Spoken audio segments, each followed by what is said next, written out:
Hi friends Jagannath आपण मैंने केमती अच्छा आशा करुच्छे आपण मैंने भल थे मोर आउ एक नुआ ब्लॉग को आपण मानक स्वागत। आज आम कड़ आसलु आपण मन जना अच्छी आज आम आसलु ताजमहल। आमे सेठारे प्रथमे पहुँचु सेठारे टिकेट काटिथिलु परे आमे लाइन रे छिड़ा होई जण जण करी भितर को जाइथिलु। देखंतु फ्रेंड्स अंशु को एबेठु खरा काटिलानी जे से ता मुंडर गोटे टोपी लगै सलेनी। चलंतु जीवा देखिबा भितरे कौन अछि।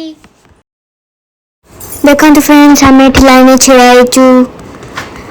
वाओ कितनी सुंदर आमे तो बहुत एंजॉय करथिलु एठी। देखंतु फ्रेंड्स आगे मयूरेश पछरे मु मामा अंशु आसछु आ ता पछरे डेजी दी रियांशु आ पीस आछंती। जानि छंती फ्रेंड्स रियांशु एते दुष्ट होची कि डेजी दा पीस ताको धरि के आछंती एते दुष्ट होची से। देखंतु आमे भितर को आसी सालुनु एठी बहुत लोग फोटो उठाउथिले तांको देखि पीसा तो रही पारानी से पीसा भी टिके रील्स बने देले एठी। पर आमे भितर को आसलु एठी तो आमे एते मजा कलु। देखंतु फ्रेंड्स केते ताजमहल केते सुंदर देखा जाउछि। एठी बहुत लोग को ताजमहल रा फोटो उठाउथिले आमे भी काई आ बाद पड़िबु आमे भी टिके फोटो उठाउथिलु।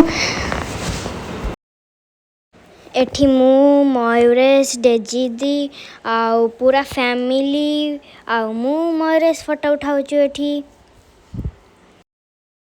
बहुत खरा होइथिबारु आमे सेठी बेसी समय न रही सेठारु पळे आसीथिलु। देखंतु फ्रेंड्स पीसा केमिति आमको देखि डाचुछंती। मो वीडियोटी आपण मानु जदि भल लागिथिबो ताहाले मो चैनल को लाइक शेयर सब्सक्राइब करिवे। रहले फ्रेंड्स जय जगन्नाथ बाय। आपण मानकु आउ गोटे नुआ ब्लॉग को आपण मानु स्वागत करिवे बाय।